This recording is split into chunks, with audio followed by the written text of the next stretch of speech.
comisionada, muchísimas gracias a todas y a todos por habernos acompañado. Cerramos esta quinta mesa y así cedo la palabra a Aldo Trapero para dar inicio a la sexta y última mesa de este coloquio. Adelante, Aldo, por favor.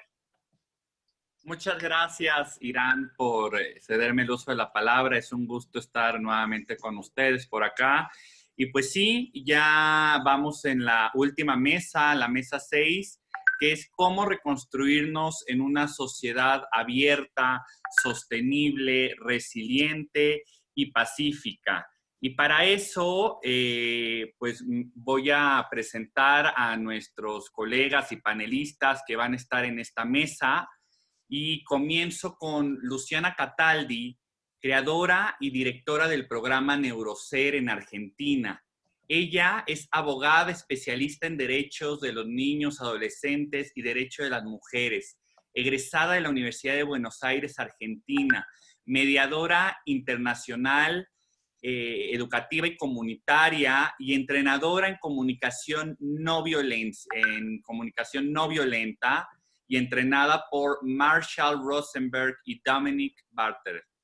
Ella, pues, es especialista y experta en violencia y género, estudios de género y políticas públicas y derechos humanos, perspectiva de género, inclusión y transversalidad. Muchas gracias, Luciana, por estar aquí el día de hoy con nosotros en esta mesa. También con nosotros se encuentra Carlos Juárez, responsable del Institute for Economics and Peace en México. Él es becario Rotary Pro Paz, con un fuerte enfoque en construcción de paz y transformación positiva de conflictos. Obtuvo una licenciatura en Economía, una maestría en Gestión Pública y una maestría en Políticas para el Desarrollo Internacional en la Universidad de Duke, en California del Norte. Tiene experiencia en iniciativas multisectoriales de construcción de paz que incluyen gobiernos locales, empresas, universidades y organizaciones de la sociedad civil. Ha sido asesor en desarrollo económico, finanzas públicas y transparencia para varios gobiernos locales en México, además de contar con experiencia en finanzas corporativas y se ha desempeñado como catedrático y conferencista en México, Colombia, Guatemala, Perú, Ecuador y diversas ciudades de Estados Unidos. Muchas gracias, Carlos, también por estar aquí presente. También con nosotros tenemos una gran aliada, Kenia Cuevas, fundadora de la Casa de las Muñecas Tiresias AC. Ella es activista y defensora de la lucha por los derechos del colectivo LGBTT. En 2019 funda su asociación civil Casa de las Muñecas Tiresias, que busca brindarle apoyo a poblaciones de escasos recursos, personas privadas de la libertad, usuarios, usuarias de drogas, personas en situación de calle, personas que viven con VIH, trabajadoras y trabajadores sexuales y a todos aquellos que forman parte del colectivo LGBT+. También, muchas gracias, Kenia, por estar aquí presente. También con nosotros se encuentra Arnoldo Matus, socio y cofundador de Ítaca Environmental. Él es doctor en Geografía y Medio Ambiente por la Universidad de Oxford, director general de la Agencia de Resiliencia y lidera ejecución de las estrategias de resiliencia. Es experto en cambio climático, sostenibilidad, gestión integral de riesgos, movilidad. Muchas gracias, Arnoldo, por estar con nosotros el día de hoy. También desde Argentina tenemos a María Barón, que es directora ejecutiva global de Fundación Directorio Legislativo. Ella es periodista y ha realizado un máster en Relaciones Internacionales en la Universidad de Bolonia. Es candidata a doctora en Ciencia Política en la Universidad Nacional de San Martín. Ha trabajado en organizaciones de la sociedad civil en Argentina y en el extranjero con el objetivo de reducir las políticas antiéticas de los legisladores y funcionarios públicos. Muchas gracias, María Barón, por encontrarte con nosotros y compartir este tiempo aquí en esta mesa. De igual forma, se encuentra con nosotros Mar Hernández, miembro fundador del Consensus Building International Global Network. Ella tiene más de 15 años de experiencia como profesora, investigadora y practicante en el campo de la negociación política, resolución de conflictos y construcción de consensos. Es doctora por el Massachusetts Institute of Technology, el MIT, donde se especializó en negociación, deliberación y resolución de conflictos. Es egresada de la maestría en Administración Pública por Harvard, donde también se certificó como mediadora. También dirige Diálogo, Innovación y Cambio, organización especializada en impulsar procesos colaborativos de innovación, cambio y transformación de conflictos basados en el diálogo. Muchas gracias, Mara, por compartir con nosotros en esta mesa. Y como moderador se encuentra con nosotros Pavel Vallejo, fundador de NOS Estrategias para la Paz. Él es consultor con más de 10 años de experiencia igual en construcción de paz, negociación, manejo y transformación de conflictos. Es miembro de la generación Sahana 2019 del International Training and Dialogue and Mediation de la Universidad de Uppsala y Fundación Dag Hammarskjöld. Ha sido asesor externo en materia de facilitación y generación de acuerdos para diversas instituciones y procesos en los que destacan la Agencia Alemana de Cooperación al Desarrollo, GIS, la Agencia de los Estados Unidos para el Desarrollo Internacional, USAID, la Coalición Mexicana LGBTTI+, y la Oficina de las Naciones contra la Droga y el Delito, la Mesa Redonda de Aceite de Palma Sustentable, entre otras. Como docente ha impartido cursos, conferencias y talleres relativos a negociación colaborativa, manejo de conflictos y mediación comunitaria en diversas instituciones académicas en México, Chile y Colombia. Y bueno, actualmente se desempeña como director de manejo de conflictos y construcción de paz del Centro de Seguridad Urbana y Prevención, CESUP, y como coordinador institucional de la organización NOS Estrategias para la Paz. Pues con eso cedería el uso de la voz a nuestro moderador para que pueda iniciar el diálogo y la discusión de esta mesa de cómo reconstruirnos en una sociedad abierta, sostenible, resiliente y pacífica. Por favor, Pavel.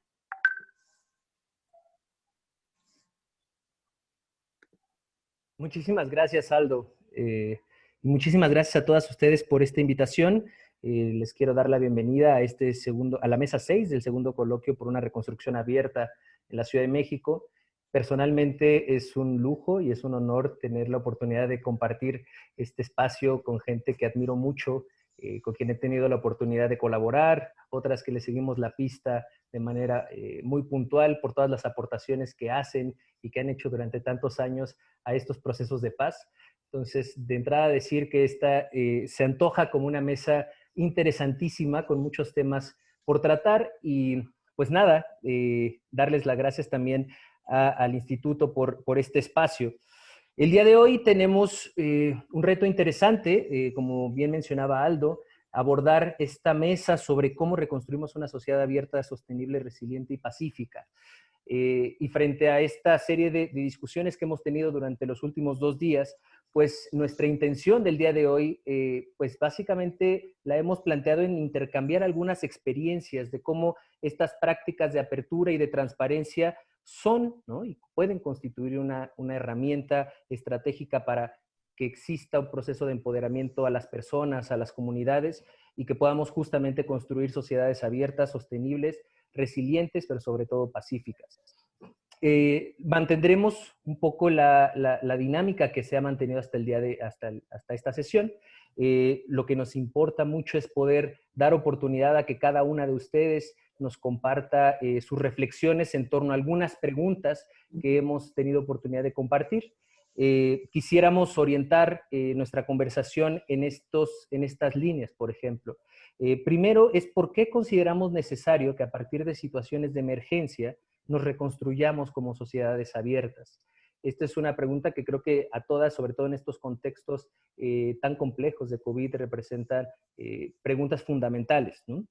¿Cómo llegamos a una apertura a la sostenibilidad, a la resiliencia y sobre todo a ser comunidades pacíficas? También nos gustaría que en este marco de la conversación, pensando mucho en el objetivo 11 de desarrollo sostenible, pudiéramos identificar por qué se requiere construir comunidades abiertas, sobre todo pensando en este objetivo de que las ciudades sean más inclusivas, sean más seguras, sean más resilientes, ¿no? Finalmente, quisiéramos también orientar esta conversación tratando de entender y visualizar, ¿no?, cómo se ve una comunidad abierta, cómo se expresa, cómo la podemos identificar, y si conocemos algún ejemplo que nos pudieran compartir en su experiencia sobre un proceso de reconstrucción de sociedades abiertas regionales o internacionales en contextos de emergencia. De manera amplia, creemos que estas preguntas pueden guiar algunas de sus reflexiones, tomando en cuenta la vasta experiencia que tienen cada una de ustedes. Y para esto quisiera pedirles que organizáramos esta conversación en 3 momentos muy concretos, ¿no? Vamos a hacer 3 rondas de participación. Cada una estaremos dando un tiempo de 5 minutos por persona. Les pido que hagamos un esfuerzo por mantenernos en este tiempo, tomando también los aprendizajes que hemos tenido con personas maravillosas de este grupo. Voy a tratar de poner algunas tarjetas de llamada, ¿no? Tratando de pedirles a los 30 segundos, a los 10, y pidiéndoles, por favor, si me ayudan, que con la tercera llamada en rojo me ayudan a concluir, esto con la intención de que podamos darle el tiempo a cada una de las personas. Y posteriormente tendremos otra ronda de 5 minutos para que puedan continuar, para que puedan responder y a lo mejor reflexionar sobre lo que las otras compañeras y compañeros nos comparten. Al finalizar estaremos dando un espacio para que podamos generar este diálogo con personas del público que nos puedan compartir algunas dudas o algunas sugerencias. Entonces, no sé si hasta aquí existe alguna duda, alguna sugerencia o comentario. ¿Todo bien? Pues sin más, bueno, también decir muchas felicidades a Carlos porque hoy es su cumpleaños. Entonces decirles que estamos de fiesta 2 veces por esta sesión. Entonces te mandamos un abrazo muy grande y ahorita a ver qué nos compartes en esta interesantísima trayectoria que tienes. Bueno, pues con esto en mente y para ya no quitarles más tiempo a nuestros queridos panelistas, me gustaría darle la palabra a la doctora Luciana Cataldi, la creadora y directora del programa Neurocer. Si nos puedes compartir por 5 minutos. Muy bien. ¿Qué tal? Un gusto. Gracias por la invitación. Estoy muy agradecida de poder compartir y poder también traer la voz a un foro internacional. En mi caso estoy desde Buenos Aires, Argentina, compartiendo con todos ustedes. Y me gustaría empezar a poner unos términos de estas ciudades abiertas, donde yo trabajo más y mi foco de intervención social y comunitario es el enfoque restaurativo, que proviene de la justicia restaurativa, pero que proviene de esto de cómo estamos conviviendo, cómo nos percibimos y cómo convivimos hacia una, obviamente, cultura de paz. Y un tema que me gustaría abordar, y lo que va de la charla también con todos los compañeros y compañeras, es el tema de la resiliencia, que es uno de los pilares del enfoque restaurativo comunitario, de cómo podemos convivir y de qué forma, y de las sociedades abiertas, obviamente que también, que es las sociedades abiertas va ligada a esta convivencia pacífica y enfoque restaurativo, y es la resiliencia, pero ver cómo la resiliencia la trabajamos desde un enfoque comunitario. Ya Boris Cyrulnik nos hablaba de lo que es la resiliencia, que es la que construye, es una interacción no solo con uno mismo, sino con el entorno y con el medio social en el cual vivimos.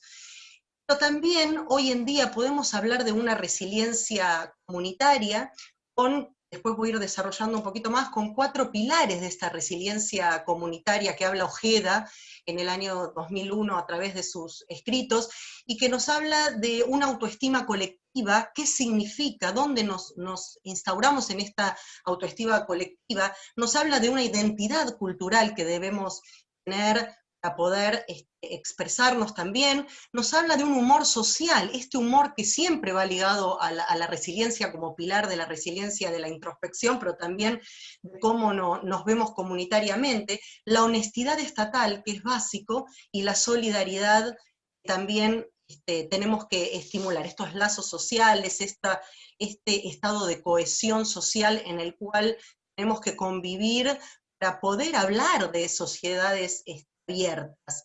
La resiliencia comunitaria es un factor clave, sobre todo en este mundo y en este momento mundial, global, en el que estamos atravesando con pandemia y con todo lo que nos trae. Algo que tenemos que trabajar también y que trabaja mucho en el enfoque restaurativo es el duelar las emociones, que es un proceso social también, en el cual nos tenemos que insertar, porque no podemos salir adelante de una resiliencia comunitaria sin poder abordar las emociones y duelarlas. Sabemos que los duelos no solamente son internos, sino que hay duelos colectivos en el cuales las sociedades y los actores sociales, en este caso soy una actora social, tenemos que ayudar a poder duelar esas emociones. ¿Cómo se duelan esas emociones? Se duelan de los distintos espacios comunitarios, como ser la escuela, como ser el barrio, como ser también lo que tiene que ver con los gobiernos y la gobernabilidad. Entonces, la resiliencia comunitaria es un punto central en el cual me gustaría abordar y que muchas veces nos vemos, y sobre todo en Latinoamérica, inmersos en mucho, vemos en estas anomias sociales, y hay un término que se contrapone a lo que es la resiliencia comunitaria, que es las anomias asilentes, que en las cuales no tenemos que tratar o no caer, y que es importante conocerlas y conocer por qué se dan se desmiembran esas sociedades o esas comunidades, para poder ahí empezar a trabajar el enfoque restaurativo y lo que es la cultura de paz. Así que es un poco esto que me gustaría ir trabajando y también escuchando a mis compañeros y compañeras para poder empezar a ver cómo podemos instaurar y restaurar sociedades abiertas desde el lugar de la resiliencia comunitaria. Muchísimas gracias, Luciana. Fundamental varios elementos, ¿no? Y sobre todo el enfoque el enfoque restaurativo y la resiliencia en un contexto tan necesario. Un poco me resonaba con las palabras de Pierce, hablando de estos contextos de violencia crónica, donde atravesamos procesos como sociedad de trauma progresivo y degenerativo social, y que hace tanta falta entender cómo la resiliencia requiere estos procesos de trabajo sobre el duelo, sobre el dolor. Súper interesante, y te agradecemos mucho esta primera intervención. Siguiendo con nuestra lista, quisiera dar oportunidad ahora a nuestro colega Carlos Juárez, responsable del Institute for Economics and Peace en México. Si nos compartes tu perspectiva por 5 minutos. Adelante. Sí, muchas gracias. Me da mucho gusto compartir con todas y con todos ustedes. Agradezco la invitación. Y bueno, yo voy a hablar un poco más del tema de la resiliencia comunitaria desde la mirada de la paz y su contraparte, la violencia. Nosotros en el Instituto para la Economía y la Paz estamos dedicados a nivel global a tratar de cambiar la conversación de la paz entendida como seguridad pública simplemente, y llevarla hacia una comprensión más profunda y más compleja de lo que es la paz. Cada año hacemos este índice de paz México, llevamos 7 años publicándolo, donde clasificamos a 32 entidades de México, del país, desde la más pacífica a la menos pacífica. Lo más verde, más intenso, es un estado más pacífico, y lo más rojo, lo menos pacífico. En realidad, lo que estamos tratando de hacer cuando publicamos nuestros informes globales y a nivel nacional en México, es que queremos pasar de este concepto que llama Johan Galtung la paz negativa, es decir, esta paz que se define solamente como la ausencia de violencia, que nos dice lo que no queremos, lo que no hay, que es homicidios, robos, bullying, golpes, insultos, y nos habla de esta construcción de largo plazo de una paz sostenible, más duradera, y lo que Galtung llama la paz positiva. Esta paz positiva que tiene que ver con actitudes, con instituciones, con estructuras, con sistemas. en el Instituto para la Economía y la Paz hemos desarrollado este marco conceptual y nosotros hemos desarrollado a partir de la evidencia y del análisis de múltiples bases de datos e información este enfoque de paz positiva que llamamos los 8 pilares. Creemos que en el largo plazo una paz sostenible está fundamentada en estos 8 factores. Un gobierno que funcione bien, mayor equidad, mayor igualdad entre la ciudadanía, entre los habitantes, libertad de expresión, medios que puedan funcionar y operar con libertad, un entorno económico viable, favorable para el florecimiento de una economía, pero además oportunidades para que quien quiera involucrarse, quien quiera participar económicamente y buscar superar sus condiciones de vida, lo pueda hacer a partir del trabajo. Altos niveles de capital humano, porque una sociedad, un pueblo que está malnutrido, que está enfermo, que es ignorante y no está bien educado, no puede proyectar sus energías hacia el futuro, está atrapado en narrativas de corto plazo. La aceptación de los derechos de los demás, los derechos humanos, bajos niveles de corrupción, por supuesto, nos urge elevar los estándares éticos, no solo del sector público, sino del sector privado, de los ciudadanos, por todas partes, porque esto se parece a querer estar apagando una casa que está en llamas con un balde o una cubeta desfondada. Y finalmente el famoso tejido social o las relaciones entre vecinos, ya sea entre países o entre ciudadanos que conviven en un mismo territorio. Quizás, bueno, esto no es nada sorprendente, son bastante intuitivas estos 8 factores, pero quizás lo más relevante sería destacar que estos 8 factores funcionan como un sistema complejo, es decir, elementos que se van reforzando y debilitando mutuamente de manera permanente como un sistema. Y además este marco de paz positiva, lo que hemos visto es que convoca a todos los actores sociales. Hasta ahora en muchos lugares hemos encargado la paz o la agenda de paz solamente al gobierno o al sector público, quienes llevan una enorme responsabilidad. No se trata de descargarles responsabilidades, pero vemos que bajo este esquema más complejo solamente tienen pues un octavo del pastel. Entonces, este enfoque de paz positiva de los 8 pilares convoca a todos los actores bajo la lógica de que ningún actor puede construir la paz que queremos en solitario. Lo que hemos visto es que cuando las sociedades, los países, las ciudades tienen estos 8 pilares balanceados, fuertes, suelen recuperarse mucho mejor de una crisis, sea debido a un impacto externo o interno, es decir, suelen ser más resilientes. Y acá pues vemos cómo países que sufren un terremoto, pensemos en un desastre natural, un terremoto, hay países que a los 6 meses ya reconstruyeron edificios y además estas construcciones son mucho más fuertes de lo que eran antes. Mientras que otros países, podemos hablar incluso de México, 2 años después del terremoto sigue habiendo damnificados viviendo en la calle en refugios temporales. Creemos que una de las respuestas de por qué hay estas diferencias es justo la paz positiva, que nosotros entendemos también como una medida de resiliencia social. Muchas gracias. Sí, me detengo ahí. Gracias. Muchas gracias, Carlos. Perdona, Sí. el tiempo se nos va rapidísimo.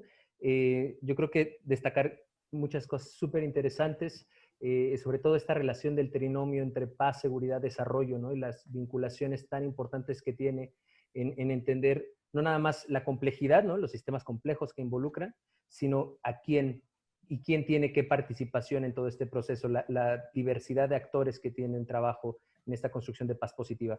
Te agradezco muchísimo tu participación. Quisiera dar ahora la oportunidad a Kenia Cuevas, fundadora Casa de las Muñecas Tiresias AC. Kenia, tienes hasta 5 minutos. Muchas gracias.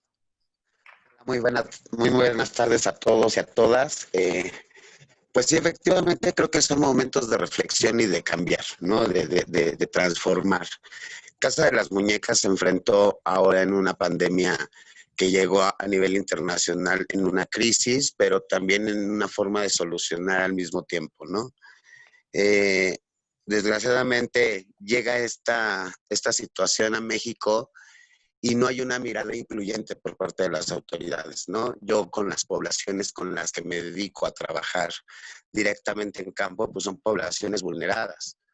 Y en ese sentido, pues no fueron visibles, ¿no? Dentro de esta pandemia, ¿no? En ese sentido, Casa de las Muñecas se tuvo que activar a hacer campañas de entrega de comida, de entrega de despensa. Tuvimos que habilitar un albergue de forma inmediata para poder atender a poblaciones que nosotros principalmente atendemos, que son poblaciones trans en situación de vulnerabilidad, ¿no? Ya que fue una de las poblaciones más golpeadas en esta pandemia. Y bueno, se habilitó el albergue Paola Buenrostro, en el cual pues nos enfrentamos a una resiliencia continua, ¿no? Estar trabajando el día a día para las mejoras de las personas y que también contribuimos con la educación, oficios, psicología, ¿no? Atención jurídica, al derecho a la identidad también, ¿no? En estos procesos de documentación. Y bueno, ahorita este albergue está funcionando, está ya al 100% real. En 3 meses se logró activar un albergue en 3 meses sin ningún tipo de recursos más que donaciones colectivas, ¿no? Que es como podemos intervenir con la sociedad y también visibilizar las problemáticas, pero dar alternativas de ayuda, ¿no? De estar solucionando problemas colectivos y sociales, y en eso pues nos coloca Casa de las Muñecas, ¿no? En ese momento Casa de las Muñecas no ve la contingencia. Desgraciadamente los temas que tratamos en nuestra organización pues son los crímenes de odio, son la violencia estructural con las poblaciones LGBT y también con las poblaciones vulnerables, ¿no? Y bueno, la resiliencia que se ha demostrado y que hemos contribuido en esta sociedad desde una mirada distinta, desde una perspectiva distinta, porque nosotras pues lo vemos más desde el corazón y desde el entendimiento, porque nos ha tocado vivir en estas situaciones, ¿no? Entonces sabemos pues que se siente dolor, que se siente sufrimiento cuando estás en la calle, que hay una criminalización por parte de la sociedad hacia estas poblaciones, que hay una criminalización por parte de las instituciones que no te permite avanzar como ser humano, ¿no? Y bueno, Casa de las Muñecas vino a dar esta oportunidad a un sector de la sociedad en el cual pues no nos la esperábamos que fuera tan repentina, pero esta situación de la actualidad que estamos viviendo mundialmente nos logró a llevar a una reflexión, pero también a una acción, ¿no? Una acción que se tiene que atender de manera inmediata, porque no puedes esperar 5 meses, 6 meses para atender a una población que también está en riesgo. Y Casa de las Muñecas se ha enfocado en acompañar en un tratamiento o una intervención para la reinserción social, económica, laboral de estas personas, ¿no? Estamos tratando de que recuperen estos sueños, de que recuperen las ganas de vivir, ¿no? Y eso es un trabajo impresionante que también pues le agradezco a todo el equipo de Casa de las Muñecas que a pesar del miedo colectivo, a pesar de la necesidad y del duelo colectivo, porque estamos perdiendo parte de nuestra salud, pues nos hemos movido, ¿no? en torno para mejorar esta sociedad que desgraciadamente impactó a todo el mundo y que COVID llegó para quedarse, ¿no? Y la nueva normalidad que se ha mencionado últimamente, pues va a ser difícil acostumbrarnos, así como en los 80s que llegó el VIH y que todo el mundo pues entró en la locura, había muchas muertes, ¿no? El VIH también cobró muchas muertes, pero que al final del día vamos a tener que trascender con la nueva normalidad, ¿no? Esa es mi participación. Muchísimas gracias, Kenia. Muchas gracias por tu participación. Pues me resuenan mucho estos elementos donde la pandemia y los riesgos tienen efectos diferenciados en la población, ¿no? Dependiendo de las condiciones de vulnerabilidad que cada uno atraviesa. Pero también me parece bien valioso este mensaje de cómo la resiliencia, por ejemplo, no es nada más un concepto abstracto, sino que se vive y se ejerce y que lo están llevando a cabo las personas que desde esta experiencia de vivirlo, ¿no? Y de enfrentar las situaciones en carne propia, pues muestra que la resiliencia se expresa y se materializa en cada una de estas acciones. Muchísimas gracias por tu participación. Quisiera dar ahora la palabra a Arnoldo Matus Kramer, socio y cofundador de Ítaca Environmental. Hola, ¿qué tal? Muchas gracias primero por la invitación. Yo voy a dar una perspectiva más desde la resiliencia urbana, que bajo la iniciativa de 100 ciudades resilientes se define como la capacidad de sobrevivir, adaptarse y generar bienestar, e independientemente del tipo de impacto o tensión crónica que pueda existir en una ciudad.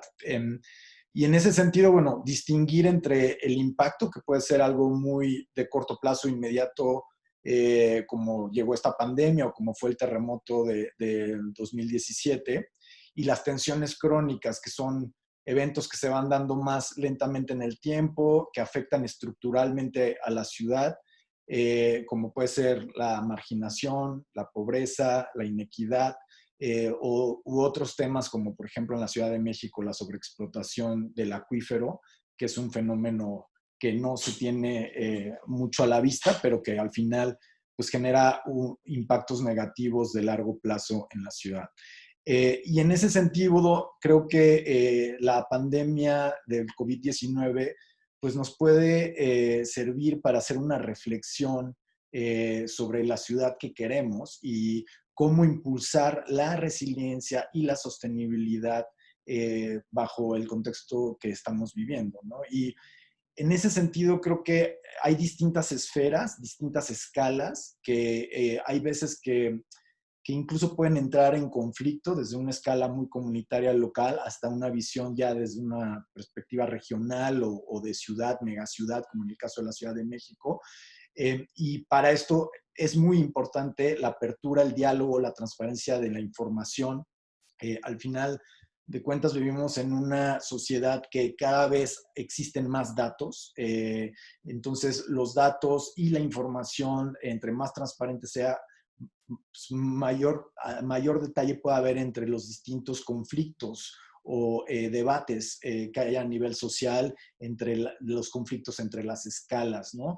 Y en este sentido creo que una parte muy importante es el considerar procesos también que tengan una planeación de largo plazo, ¿no? Una visión de largo plazo. Esto es muy importante, sobre todo en el contexto en el que estamos viviendo. Si no hay instrumentos de política pública, de planeación con una visión de largo plazo y metas claras de largo plazo a 20, 30 años, es difícil que la sociedad pueda enfocar sus energías y la reflexión que está teniendo en este momento hacia temas de sostenibilidad y de aumentar la resiliencia, ¿no? Por ejemplo, el tema de la movilidad urbana, que en estos momentos pues, ha sido afectada por temas de salud, de posibles infecciones, y cómo esta se puede relacionar con una agenda de movilidad sostenible y activa, ¿no? Que tanto atienda la cuestión de la salud frente al COVID-19, pero que también puede tener muchos cobeneficios, por ejemplo, en temas de diabetes, de activar a la población para que tenga una vida más sana, y por el otro lado también atender temas de reducción de emisiones de contaminantes, criterios que afectan a la contaminación del aire y por lo tanto a la salud de la población urbana, pero también la reducción de emisiones de gases de efecto invernadero. Si no hay una planeación de largo plazo en las ciudades, se pierden las oportunidades de transformar en este momento a nuestras ciudades o a nuestras comunidades hacia una mayor sostenibilidad, una sociedad baja en carbono, por ejemplo, y más resiliente, ¿no? Entonces, en ese sentido, creo que los procesos de gobierno que impulsen y las instituciones que impulsen agendas de largo plazo son fundamentales para establecer en estos momentos una agenda pues que sea reflexiva, que también tenga cierta flexibilidad, pero que tenga una visión de largo plazo. Muchas gracias.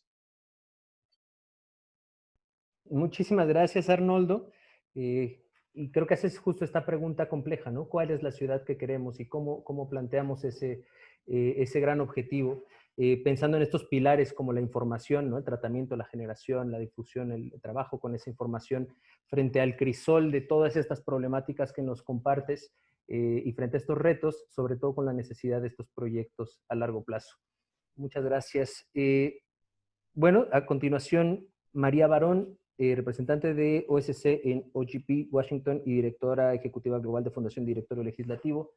Te pedimos si por 5 minutos nos compartes tu reflexión.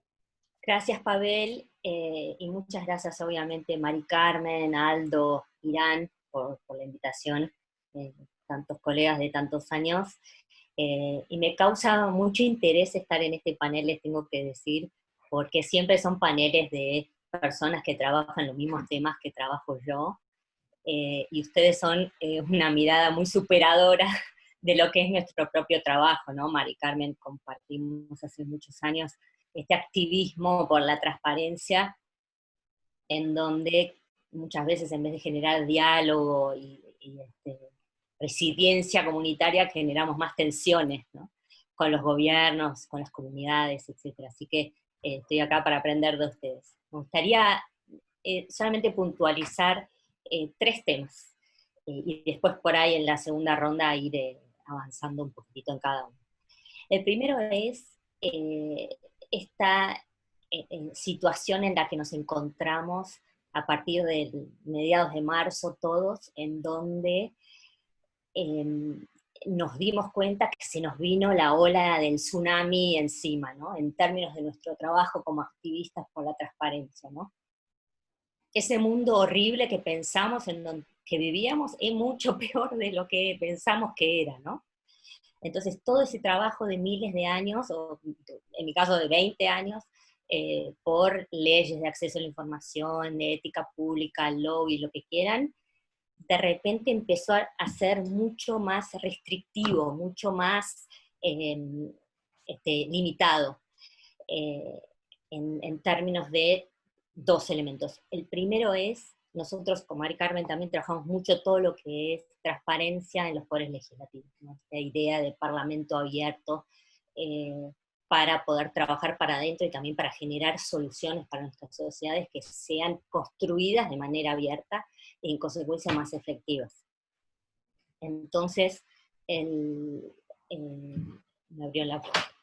Entonces, lo que vemos es que a partir de la pandemia, los poderes legislativos desaparecieron del mapa y empezaron a tener mucha más prevalencia los poderes ejecutivos. Y con esto, un montón de problemas. Nuestros sistemas institucionales, y esto lo decía Carlos muy bien recién, el tema de los 8 pilares para la paz positiva, y uno que empezó a sonar y con alertas rojas con mucha claridad, que es esto del avance del poder legislativo en un sistema que no está previsto, en América Latina al menos, para que alguien avance tanto, ¿no? Y entonces nos dimos cuenta que no estamos para nada resueltos en términos de el objeto de este seminario, ¿no? De protocolos, este cascarón para crearnos algunas reglas para poder salir de situaciones extraordinarias.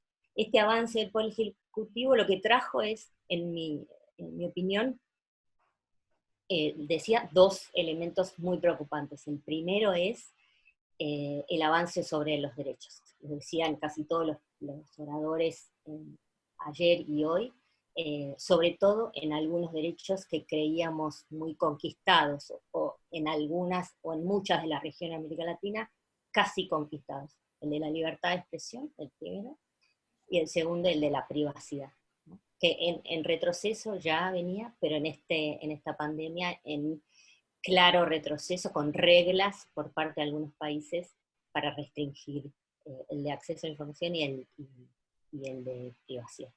El segundo elemento que me gustaría tratar es toma de decisiones por parte de los ejecutivos totalmente cerrada, esto como consecuencia de la ausencia de los poderes legislativos, totalmente cerrada, y en combinación con personas que asesoraron a nuestros presidentes, que no son necesariamente, listo, ahí termino, funcionarios públicos, en consecuencia no les llegan las reglas de probidad que todos tenemos. Y el tercer elemento, y con esto termino, son, como consecuencia de la pandemia, o de las cuarentenas, y de las crisis, todas estas cantidades enormes de recursos que generaron nuestros gobiernos, a veces internamente y a veces por pedido de organismos financieros internacionales, para poder llegar a una recuperación un poco más. Así que dejo ahí y ojalá pueda seguir hablando sobre esto cuando me toque la segunda charla.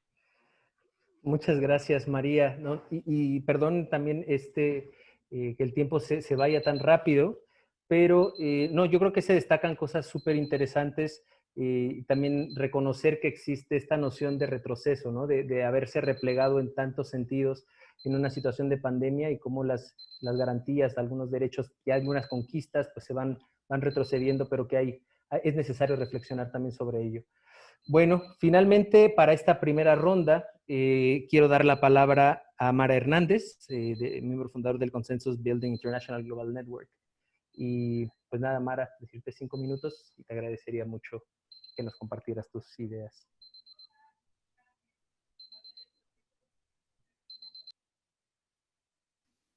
Se alcanza a ver la pantalla que estoy compartiendo, ¿verdad? Ok, excelente. Bueno, pues yo les quiero empezar por compartirles lo que a mí me sirvió el enmarque que a mí me sirvió para preparar esta ponencia, esta participación, perdón, en este panel. Y lo primero es que reconocer que cuando empezó toda esta situación hablábamos mucho de la pandemia, como desde el punto de vista biológico, qué era, cómo atacaba el virus, a quién iba a afectar, quién iba a ser más vulnerable, desde el punto de vista de salud, las estimaciones sobre las curvas, etcétera, etcétera. Pero visto desde un punto de vista social, creo que es más útil pensar en la pandemia como una especie de desastre natural. Creo que Carlos también hizo esa analogía. A mí me sirvió mucho. ¿Por qué? Porque pues finalmente tiene que ver de nuevo con una realidad física, una realidad que tiene, natural, ¿no? Por supuesto. Y segundo, porque digamos que las pandemias son un fenómeno que no se ha estudiado mucho desde el punto de vista de las ciencias sociales o que es relativamente raro, pero los desastres naturales son bastante comunes y entonces hay mucho desde el punto de vista de estudios de paz y conflicto que analiza el impacto de los desastres naturales o de shocks en recursos, cuál es el impacto que pueden tener sobre la paz o sobre la posibilidad de conflictos, ¿no? Entonces, bueno, por las dimensiones del desastre natural que implica esta pandemia, la podemos entender justamente como un shock que agrava o genera múltiples conflictos o crisis en México y en el mundo. Entonces, pues ahí lo primero que hay que reconocer y recordar es que, por supuesto, todo conflicto o crisis es una oportunidad o punto de inflexión. Entonces, en estricto sentido, estaríamos enfrentándonos a un escenario que, si bien genera múltiples retos y por supuesto, pérdidas muy, muy dramáticas de pérdidas humanas, por otro lado, genera también múltiples oportunidades de cambio y de transformación social. Por eso me parece tan pertinente este foro que nos invita justamente a ver todo este gran desastre natural que es la pandemia como una oportunidad para construir una sociedad más abierta y resiliente. Entonces, pero sí me gustaría destacar este carácter de múltiples conflictos y crisis, o sea, porque el impacto es multidimensional.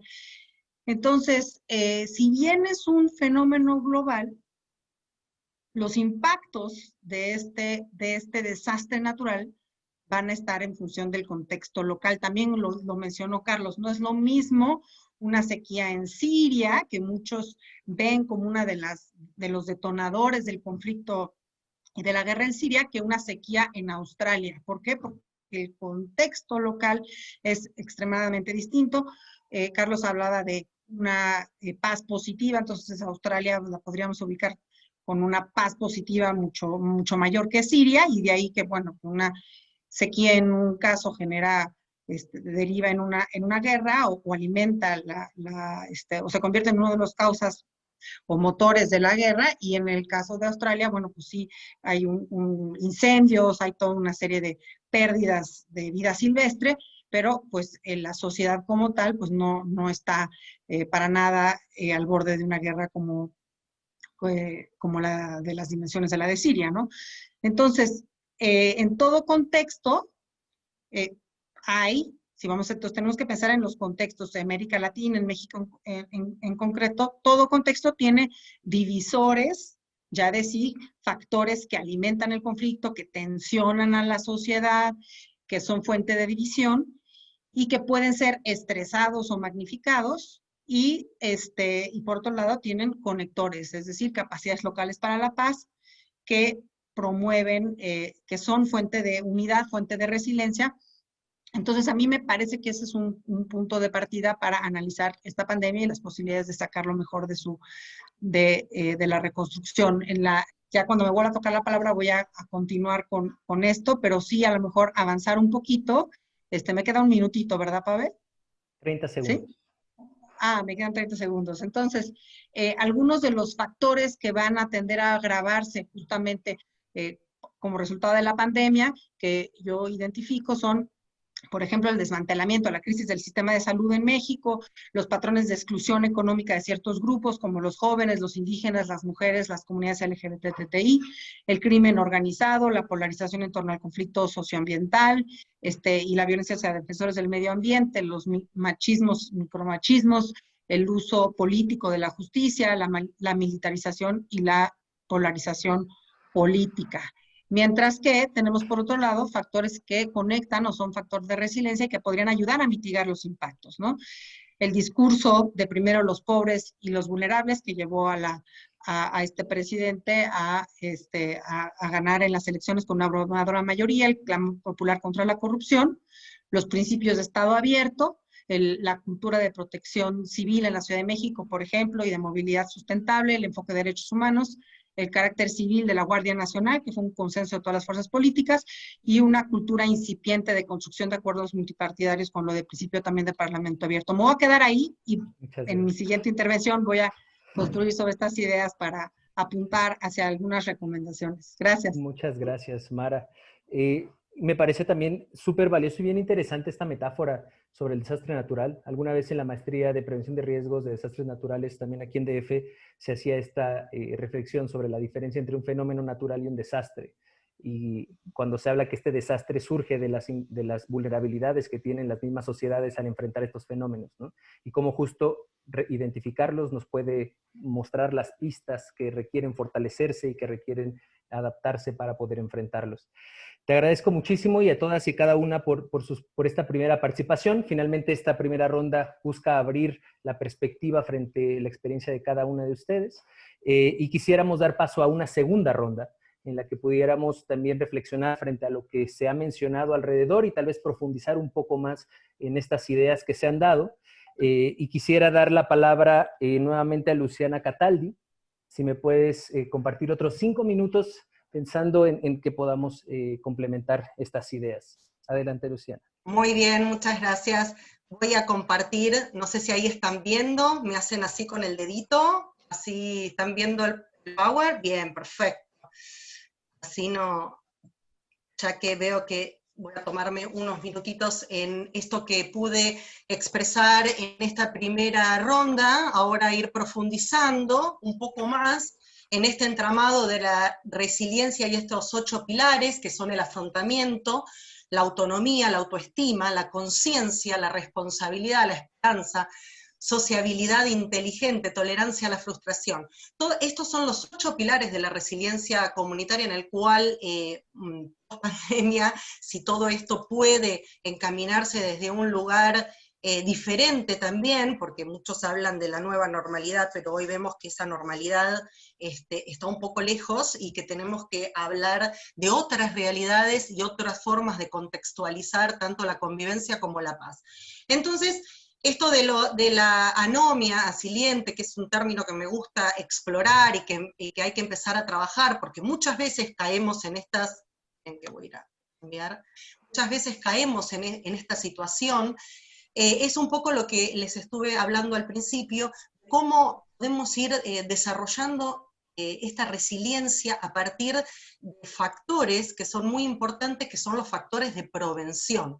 Ya no hablamos hoy de prevención, porque hoy lo que tenemos que trabajar es en prevención. ¿Cómo hacemos estas comunidades puedan tener, hoy hablaban recién en la mesa anterior, de los protocolos, de cómo empezamos a hacer programas en donde esta matriz de prevención esté muy presente, porque hoy ya sabemos que esto puede tener una continuidad, este momento en que estamos viviendo, y también las otras situaciones de emergencias comunitarias o sociales también pueden tener una continuidad o pueden aparecer. Entonces, trabajar en prevención comunitaria es básico.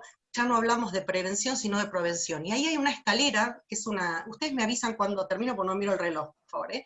Entonces, ahí hay una escalera de prevención en la cual se va trabajando en los enfoques restaurativos de construcción de paz, en donde tiene distintos escalones que comunitariamente tenemos que ir subiendo uno a uno, peldaño a peldaño, en esta escalera, porque si nos salteamos uno, como nos pasa habitualmente en cualquier comunidad, ya sea la escuela, el barrio, la sociedad, empezamos a caer en estas anomias sociales, en donde no nos entendemos, no nos escuchamos, y no podemos tener claridad hacia dónde vamos. Entonces esto nos lleva a un lugar muy, muy interesante, hace a estas sociedades abiertas, que es este principio de inclusión en el cual nos cuesta mucho alcanzar o ir en un sentido, porque generalmente cuando trabajamos estos contextos y trabajamos el tema de la paz, muchas veces nos quedamos en una integración sin poder ver y sin poder trabajar este sentido de inclusión, aunque todo el tiempo decimos inclusión, inclusión, hay que llevar inclusión, hay que ser empáticos, claro, sí, pero ¿quién nos enseña a trabajar la inclusión? ¿Quién nos enseña a trabajar la empatía en este modelo que nos presentaban al principio? Por ejemplo, Marshall Rosenberg, que tiene un modelo de cómo trabajar la comunicación no violenta desde la autoempatía. Primero hay que trabajar la autoempatía para poder después trabajar la empatía social. Entonces son todos caminos que nos van llevando a este diagrama también de sociedades abiertas, sociedades inclusivas, donde vemos estos gráficos y donde podemos también posicionarnos dónde estamos y dónde nos encontramos y hacia dónde queremos ir con todo esto, que podemos empezar a trabajar estos tejidos sociales o lazos comunitarios, como recién también muchos de los compañeros y compañeras hablaron. Entonces, la inclusión es una base de la convivencia y la convivencia para la paz y de los enfoques restaurativos, y es una invitación a ser parte del futuro de la humanidad. Y cómo, entonces, este trabajo de inclusión hay que empezar a trabajarlo desde comunidades, primero desde la familia, obviamente, ¿no? Y desde la comunidad como es la escuela, porque hoy también hablamos, ¿qué pasa con todo este desafío? Es la educación también, los niños, niñas, adolescentes, que es un colectivo que yo trabajo mucho como abogada del niño. Entonces, ¿qué es lo que pasa? ¿Cómo trabajamos la inclusión? ¿Cómo ellos se pueden incluir? ¿Desde dónde están trabajando? Y me avisan si me voy de tiempo. Quedan 20 segundos. Muy bien, para ir terminando, entonces en este segundo ronda, dejarnos un poquito con esta imagen, ¿no? La paz como cohesión social, y la violencia que muchas veces vemos y muchas veces trae el tema de las emergencias y el tema que hoy vemos en pandemia. La violencia, esta cuestión de cómo nos percibimos y cómo nos vemos. Y entonces me gusta terminar con esta frase que dice: la violencia es la falta de cohesión social y la falta de conciencia de la propia dignidad. Entonces, ¿cómo trabajar en esta dignidad y en nuestra percepción de la dignidad para poder hacer sociedades inclusivas y sociedades abiertas? Lo dejo acá y vamos dejando Muchas gracias, Luciana. Te agradezco, también les agradezco a todas y a todos por mantenerse en el tiempo. Le voy a dar oportunidad ahora a Carlos Juárez, si puedes continuar por hasta 5 minutos. Gracias, gracias. Voy de nuevo. Para este segundo segmento yo me he planteado 2 preguntas. ¿Cómo es esta paz que queremos? ¿Cómo es esta resiliencia? Y lo primero que quiero decir es aclarar algo. Creo que es importante que resistamos la tentación de pensar que estábamos de maravilla y la pandemia vino a arruinar todo este mundo perfecto. En realidad, la pandemia solo vino a agravar muchas de las violencias y de las fallas sociales que ya teníamos y de las injusticias. Entonces, ¿cómo se ve ya que le ponemos nombre, apellido y características a esta paz? Bueno, obviamente, pues cada caso es distinto, pero podemos hablar de algunas generalidades. esta paz a la que aspiramos tiene que ser digna e incluyente. Nadie puede quedar fuera, nadie queda detrás. Sobre todo tenemos que mirar a los grupos que normalmente son las víctimas de las injusticias. Pueden ser minorías, y a veces yo digo en poco de broma, pero es bastante dramático. Estas minorías como las mujeres que sufren tremendas violencias a manos de los hombres, que son más de la mitad del país, o los pobres, que son más de la mitad del país también. Ese tipo de minorías tenemos. Y tenemos que garantizar que nadie quede fuera de esta idea de bienestar a la que aspiramos. Hemos creído que por mucho tiempo hemos creído que yo podía estar bien, aunque mi vecino estuviera sufriendo. Y hoy vemos que la violencia y las carencias siempre nos alcanzan y nos terminan afectando a todos. Para poder incluir a todos necesitamos garantizar que haya horizontes para todos, una mirada de largo plazo y lo que Adela Cortina llama una ética de los mínimos, que todos tengan lo mínimo básico garantizado. Ahora, para lograr esta paz positiva, esta resiliencia, no podemos recurrir a las estrategias que ya hemos visto en el pasado y que nos han traído a este desastre social en el que vivimos. Necesitamos estrategias disruptivas, creativas, innovadoras, probar cosas que no hemos probado antes. Ahí los jóvenes juegan un papel central, porque son ellos quienes alcanzan a mirar cosas que ya las otras generaciones más viejas no logramos ver. Entonces, para esta paz, para construir esta paz hay que imaginarla y hay que construirla colectivamente. El problema es que todas las tendencias sociales e incluso tendencias muy urbanas nos están empujando a la fragmentación social. Queremos vivir en un lugar muy exclusivo donde nadie entra más que nosotros, donde muy pocos entran, donde se fragmenta la comunidad. Y dicen algunos, como Bauman, dicen, para poder imaginar colectivamente necesitamos compartir el espacio público, porque necesitamos compartir experiencias compartidas. Necesitamos garantizar el encuentro de los miembros de la sociedad para poder imaginar este futuro juntos. Y bueno, también comprender que esta paz que estamos construyendo es un proceso permanente, es un proceso de largo plazo, e incluso pues quienes trabajamos o aspiramos a trabajar en el tema de construcción de paz, tenemos que reconocer que estamos trabajando por algo que es muy probable que no veamos. Estamos trabajando con la esperanza de que otras generaciones logren disfrutar lo que generaciones anteriores a nosotros no sembraron y que por lo tanto no podemos cosechar. La otra pregunta es, ¿qué necesitamos hacer entonces para construir esta paz? Obviamente no hay recetas, no son fórmulas, pero algunas reflexiones de nuevo. Pues lo primero es que tenemos que entender que construir la paz implica primero asumir su complejidad. Así como las violencias son complejas, su contraparte, la paz, tiene que ser igualmente compleja.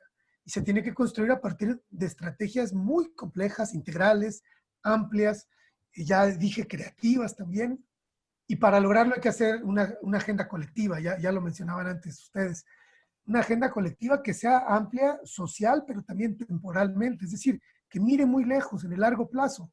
Hoy en México llevamos más de 12 años de crisis, de violencia, y no hay una agenda. No sabemos hacia dónde vamos, cuál es el rumbo, cuáles son las líneas estratégicas que queremos seguir. Obviamente, esta agenda no puede estar en manos del gobierno. Tiene que estar en manos de la sociedad civil, que somos los que estamos aquí permanentemente.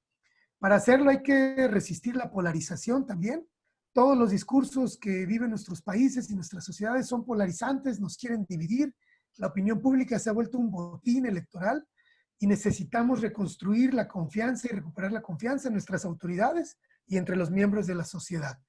Y finalmente, necesitamos saber que no podemos construir, no podemos generar la resiliencia en medio de la crisis. Si hoy estamos viviendo esta crisis, llámese COVID-19, violencia, desastres naturales y cualquier otro reto social o complejidad social, es porque no hemos sembrado en el pasado. Sembremos hoy para tratar de cosechar en el futuro esta resiliencia a la que aspiramos. Gracias. Muchísimas gracias, Carlos. Gracias por tus reflexiones. Quiero dar la palabra a Kenia Cuevas, si puedes continuar con 5 minutos en esta segunda ronda. Muchas gracias. fíjense que yo también me hago una pregunta y que coincido con el que me antecedió.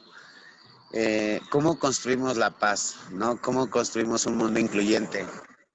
Híjoles, desgraciadamente o afortunadamente, a mí en lo personal, pues sí me ha tocado, ¿no? Esa parte negativa de la sociedad, ¿no? Igual a a las comunidades a las cuales atendemos.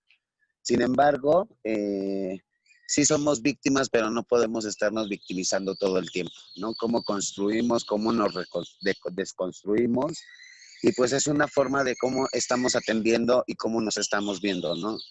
Yo principalmente lo primero que he quitado son las etiquetas, ¿no? Las etiquetas. Aquí no eres ni trans, no eres ni LGBT, ni eres un pobre, ni eres... Somos seres humanos que podemos empezar desde abajo, ¿no? Por esta resiliencia en la que yo me he tenido que encontrar y enfrentar todo el tiempo, porque gracias a eso me he construido yo también.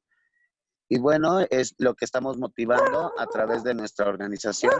Estamos motivando precisamente a las poblaciones vulnerables a que se reconstruyan, a que se vuelvan a identificar, a que vuelvan a atender esas necesidades. Y bueno, la pandemia efectivamente pues vino a cambiar todo. Efectivamente es un área de oportunidad para nosotras, porque es un área, hemos encontrado mucha empatía por parte de la sociedad. Hay una forma de pensar distinta a través de la pandemia, de la misma sociedad, ¿no? Y eso lo tenemos que favorecer hacia nuestra comunidad, hacia nosotras mismas como activistas, como defensores, como funcionarios públicos. Y eso es un área de muy buena oportunidad para seguir avanzando. Y bueno, la educación, yo creo que empezar a darle ahorita que todo es en línea, que todo se ve desde casa, que todo el mundo quiere buscar información de todo, pues creo que sería pues armar estrategias digitales, ¿no? Para poder establecer esta empatía, esta educación, esta sensibilidad que debemos de tener los seres humanos. Yo siempre lo he dicho, una mirada incluyente es vernos como personas, no vernos con etiquetas. Y si empezamos a darnos cuenta de eso, de que sí existen personas pobres, pero ¿qué estamos haciendo para que estas personas ya no sean pobres? ¿No? Desde una mirada incluyente. Les estamos dando oportunidad, estamos generando estos diálogos con las resistencias, con las empresas que no han funcionado, no han sido empáticas con ciertas poblaciones. Estamos trabajando de la mano con el gobierno. Desgraciadamente el gobierno, pues sí, siempre nos ha jugado, ¿no? Una mala moneda, ¿no? Y en ese sentido, pues nosotros como activistas, como organizaciones, como defensores, nos hemos tenido que activar y poner en la línea de fuego. Y en ese sentido, pues creo que ahorita en lo personal y en lo colectivo, hemos construido también una mirada distinta hacia estas poblaciones a través pues de la visibilización, de la sensibilización en los lugares de encuentro donde llegamos a hacer jornadas grandes, entregas de comida y lo visibilizamos con medios de comunicación. Yo creo que se ha confortado una red sin querer para poder establecer una ruta de apoyo para todas estas poblaciones y así llegar a una paz colectiva. Muchas gracias. Muchísimas gracias, Kenia. Quiero aprovechar también para, digamos, ganar la mayor cantidad de tiempo para todos ustedes. Entonces, quiero dar la palabra a Arnoldo Matus, si nos compartes esta segunda ronda de tus reflexiones, por favor. Sí, gracias. Bueno, yo creo que un punto importante de lo que estamos viviendo es que nos lleva a una reflexión de la interconexión a nivel planetario que tenemos y que en realidad vivimos una sociedad ya globalizada, una sociedad planetaria. Y en ese sentido, pues hay una base de acuerdos a nivel internacional que pueden sustentar una recuperación para la regeneración planetaria, ¿no? En este sentido están tanto los Objetivos de Desarrollo Sostenible como los Acuerdos de París, donde hay identificadas metas y sectores que son claves para la regeneración a nivel planetario. y sobre todo tomando en cuenta que el tema de los impactos de cambio climático, también nos pueden poner en situaciones similares a las que estamos viviendo hoy con el COVID-19 en el futuro cercano, en el futuro en el medio plazo. O sea, se tiene identificado que el tema de una mayor probabilidad de pandemias asociadas con la degradación ambiental, pues es una de las consecuencias que pueden surgir del cambio climático, ¿no? También una mayor migración por crisis ambientales o desastres ambientales, ya sea por sequías, inundaciones, etcétera. Entonces, hay una agenda construida a nivel global que ha permeado a las naciones y a los estados, a las ciudades, y que desde ahí se puede construir una visión de largo plazo y se puede enfocar los esfuerzos de la recuperación, porque también estamos viviendo una grave crisis económica. Entonces, ¿cómo salir de esas crisis económicas? Pues priorizando estos sectores que pueden transformarnos, que pueden transformar a la sociedad, a construir una sociedad mejor, ¿no? Una sociedad más sostenible, en la que evitemos los impactos más importantes asociados con el cambio climático.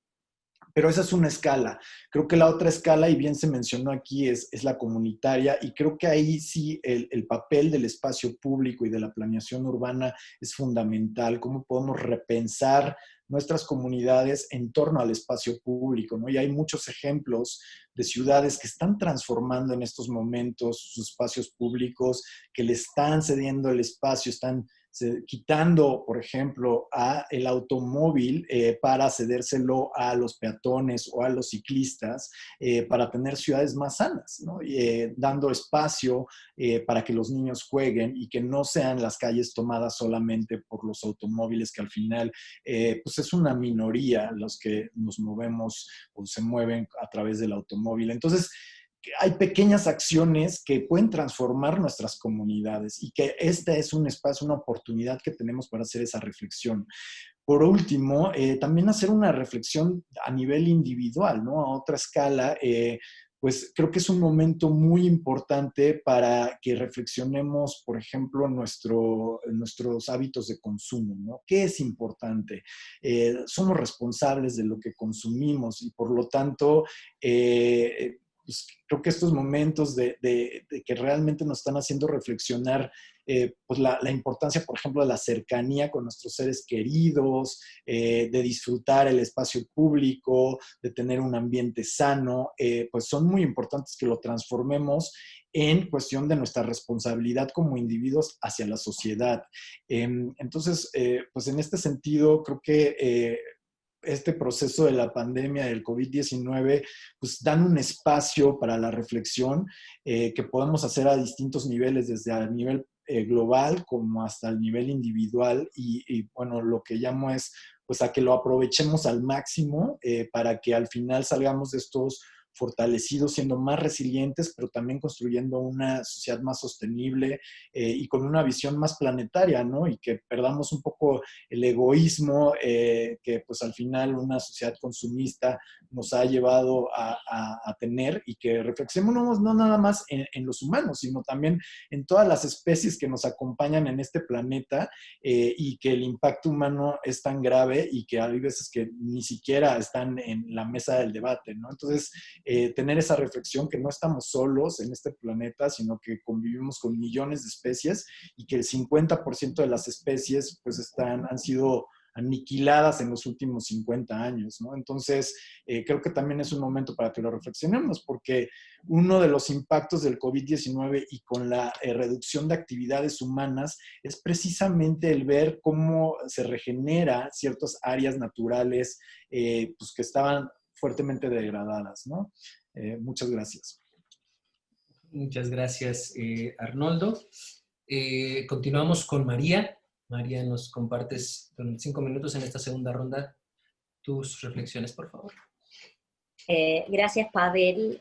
A mí me gustaría, si fuera posible, detenerme en el último punto que intentaba contar en la ronda anterior, y que tiene que ver con estas cantidades enormes que los gobiernos de recursos que los gobiernos están tratando de utilizar para llevarlos a sus programas de recuperación.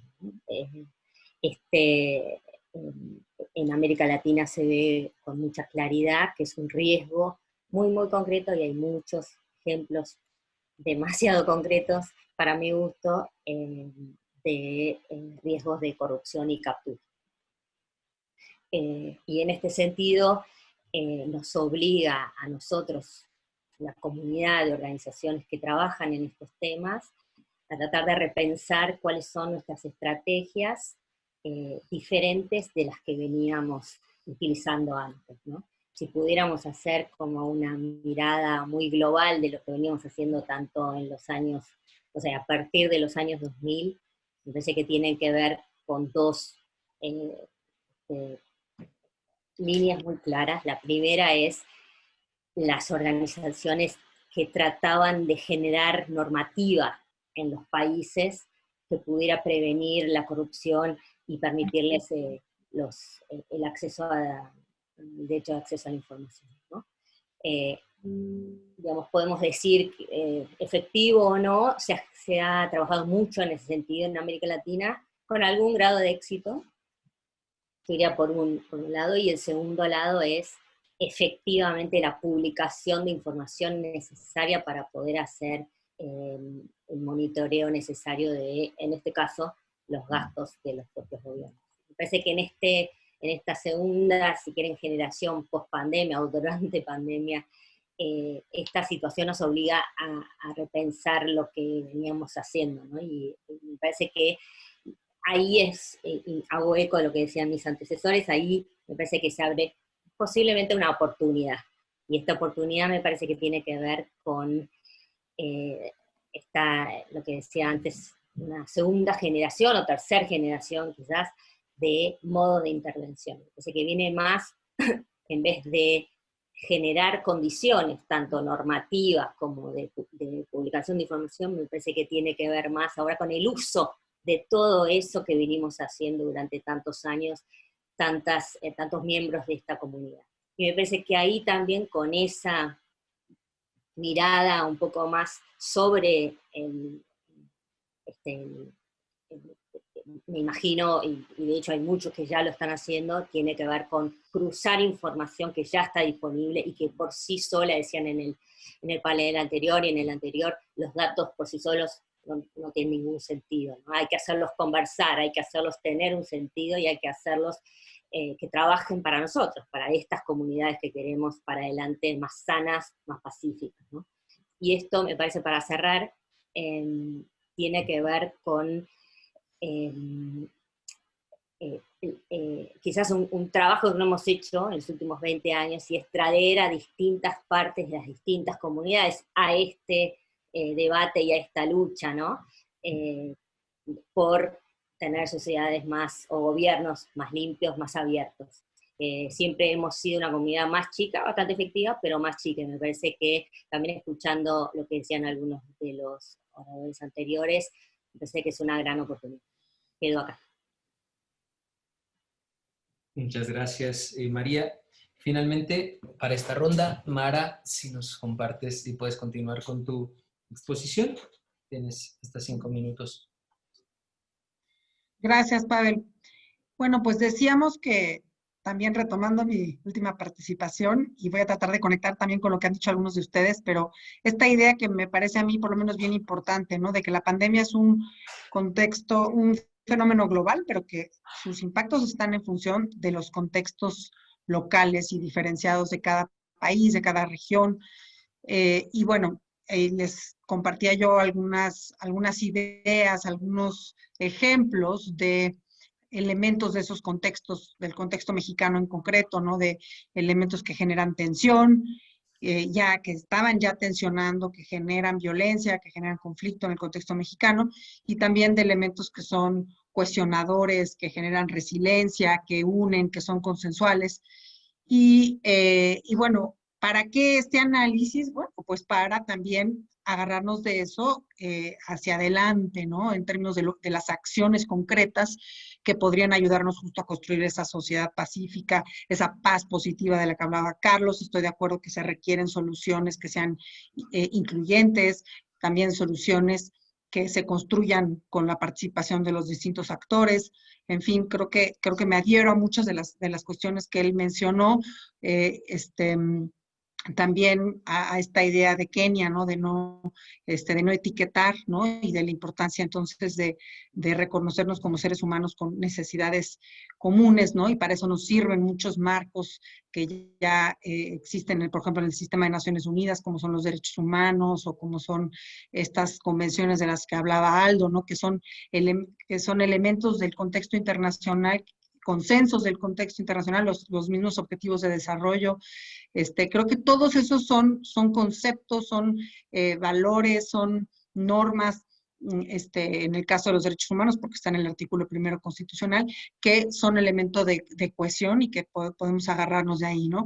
Pero, pues, la idea es aterrizar eso en contextos específicos, ¿no? Y sí creo que es importante mirar esos contextos, y les voy entonces aquí nada más a compartir en función de lo que identificamos ya como algunos conectores y divisores, que ya no voy a repetir, pero entonces aquí me atreví a poner algunos ejemplos de lo que sí podría abonar a la construcción de esa paz post-pandemia y incluso también de avanzar en enfrentar la misma, y de acciones que quizás nos vayan a llevar al contrario, sino a agudizar, a profundizar estas distintas crisis y conflictividades que se han ya de por sí acentuado con la pandemia, ¿no? Entonces, lo que sí es buena idea es retomar los conectores.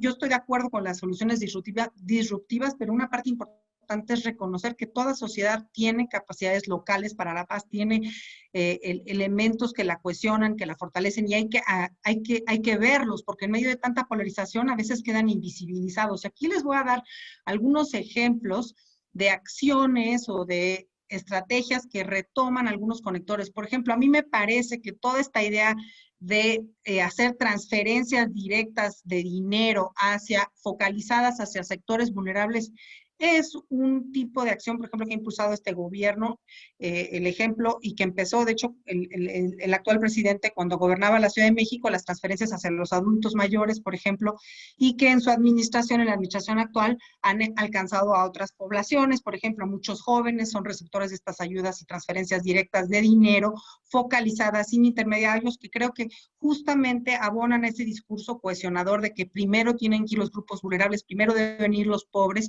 y que en esta situación de pandemia ponen un colchoncito para varios cientos por lo menos decenas de miles de personas, individuos que pertenecen a estos grupos y que por lo menos no están totalmente desprotegidos en medio de la crisis económica agudizada por la pandemia. Otro ejemplo es la difusión y promoción de la transversalización de los principios de Estado abierto, esto que estamos haciendo hoy, y que ojalá que se haga en alianza con distintas instituciones para que no sea nada más una conversación del Info Ciudad de México, sino que sea con actores aliados clave que puedan desde distintas trincheras, desde distintas dependencias económicas, apuntalar esto. Enviar mensajes claros de cuidado para la nueva normalidad, por ejemplo, el uso del cubrebocas, la sana distancia, todo esto que ha hecho muy bien la jefa de gobierno, que son también elementos cohesionadores. Todos estamos ya como muy de acuerdo que el cubrebocas sí es algo que ayuda. Procesos de justicia penal independientes frente a actos de corrupción. Esto ya lo pongo en amarillo porque es un consenso que existe, que tenemos que atacar la corrupción. Sin embargo, y se está aparentemente avanzando en múltiples procesos de justicia penal frente a escándalos de corrupción, pero no está claro todavía que sean independientes ese actor de la justicia. Esperemos que sí se vaya manifestando claramente esta independencia, sería muy interesante. Y luego 4 ejemplos de cosas que no se están trabajando, pero que podrían trabajarse, ¿no? Que son la agenda de movilidad sustentable que menciona Aldo, ¿no? El uso de la bici, por ejemplo, creo que es algo que podría impulsarse mucho más en este contexto. No he visto claramente que eso se esté enfatizando, que la ratificación del Acuerdo de Escazú, que es un acuerdo regional que promueve la participación, la justicia, el acceso a la información y la protección a defensores en materia de cuestiones ambientales. Creo que la firmaron todos los países de la región. México lo firmó, pero no se ha ratificado. Me parece fundamental. El fortalecer el carácter civil de la Guardia Nacional, que también es un consenso que se llegó, que la Guardia Civil tenía que ser civil. Y otro ejemplo es un nuevo pacto fiscal respaldado por fuerzas políticas y sectores. Ahorita estamos en etapa preelectoral, va a ser difícil, pero ojalá la nueva legislatura, iniciando, pudiera avanzar un nuevo pacto fiscal ahí, también retomando lo que dijo nuestra anterior compañera. Y aquí nada más, por último, ¿qué no hacer? Por favor, sí, lo anoto en rojo, porque sí es algo que está sucediendo. La polarización, obviamente, en torno que si estamos a favor o en contra de la cuarta transformación, creo que se no use. La militarización y la estigmatización de defensores de derechos humanos, creo que son ejemplos de acciones que alimentan los divisores. Gracias. Gracias, Mara. Y gracias a todas y a todos por sus participaciones. Creo que se han mencionado muchos temas muy valiosos que invitan a la reflexión para la construcción de ciudades resilientes, que nos ayudan a entender un poco cómo la importancia de la sociedad abierta en estos contextos, particularmente de crisis, son fundamentales. Creo que se dicen cosas bien interesantes, ¿no? La corresponsabilidad, lo que se tiene que hacer desde uno mismo, el trabajo comunitario, estos esquemas de prevención que no había escuchado y que me parece también un concepto súper interesante por desarrollar. La importancia de no generar etiquetas, ¿no? De empezar a romper estas nociones que separan y bajo estos esquemas que Mara nos comparte también sobre qué nos une, qué conecta y qué divide, tenerlo muy claro, creo que nos ayuda a entender cuáles son estas rutas, ¿no? Estas hojas de ruta que necesitamos construir para construir esa sociedad que queremos. Frente a esta diversidad de temas, esta agenda global que nos compartía Arnoldo, o esta noción de estas preguntas tan complejas, ¿no? De cómo construimos paz, cómo lo hacemos de manera colectiva, cómo lo hacemos de manera creativa, cómo recuperamos las experiencias y estos esfuerzos que se están haciendo en el terreno, que se están haciendo en la academia, que se están haciendo en sociedad civil, y sobre todo también reconocer la importancia que tiene el papel del Estado y de sus acciones para polarizar o, mejor, ¿no? Para unir y para construir agendas que desde la seguridad, desde el desarrollo y sobre todo desde la paz nos ayuden a enfrentar estos contextos tan complicados y tan importantes.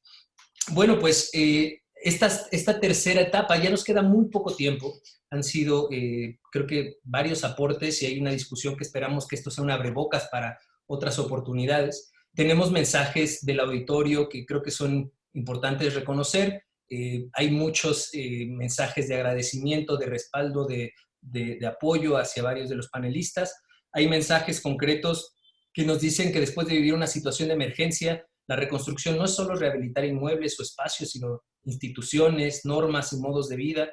Representa asimilar e integrar la experiencia vivida a la nueva realidad, surgida a partir de la misma, no solo para recuperar la condición menoscabada, sino utilizando la oportunidad, ¿no? Para mejorarla. Creo que son palabras bien importantes que de alguna manera también resumen lo que se ha mencionado en este espacio. Tenemos otros comentarios donde nos habla que para generar la paz, con la propia resiliencia, sudor y con constante, es una constante en Kenia, en la Casa de las Muñecas, en todo este trabajo que se está haciendo desde la sociedad civil. Y pues nada, también decirles que están varios de los documentos que nos han compartido también en línea para que los puedan consultar. Y pues muchos agradecimientos a todas y todos ustedes. Entonces, tomando en cuenta que en este momento todavía no hay preguntas, y aprovechando estos últimos minutitos que nos quedan, me gustaría dar oportunidad, si se puede, en 3 minutos. ¿Podríamos hacer eso? 3 minutos que nos pudieran dar un mensaje de conclusión, que nos ayudaran a cerrar su participación. Les pediría que hiciéramos un esfuerzo por mantenerlo en tiempo. Ya nos estaremos extendiendo un poquito del horario, pero creemos que es bien valioso este mensaje. Me gustaría pedirle, si quieren empezamos ahora de atrás para adelante, con algunos mensajes de conclusión. En este caso te pediría, Mara, si nos compartes un mensaje de cierre. Me agarraste ahí desprevenido, Pavel, pero... Si quieres, paso a alguien más y te doy a ti. Sí, gracias. ¿Vale? Perfecto, entonces te daría, María, ¿nos compartes un mensajito de conclusión? Sí, perfecto. También desprevenida, pero intento desarrollar algo. No, en relación a algunas cosas que se conversaron, me parece interesante las dos miradas, ¿no?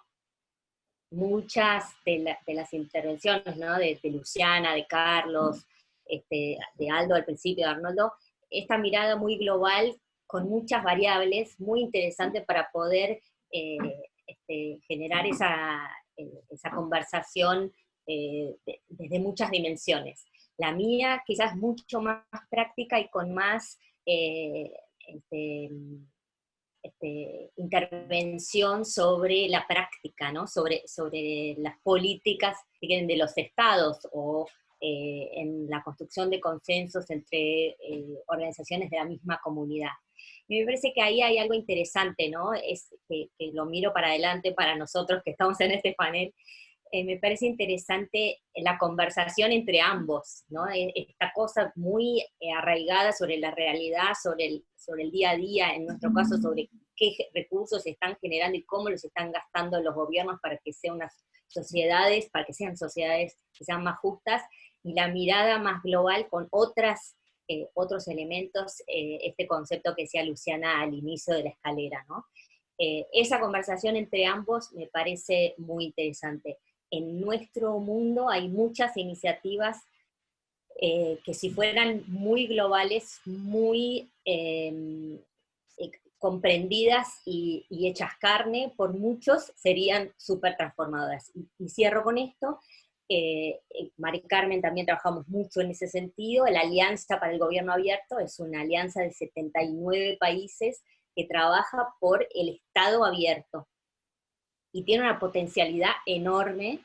Yo creo que en este mundo durante y post, como quedemos después de la pandemia, me parece que es una herramienta de la que todos podemos nutrirnos, tanto ustedes a nivel como más filosófico y más mirando la situación desde una mirada más de 360, y nosotros en el terreno.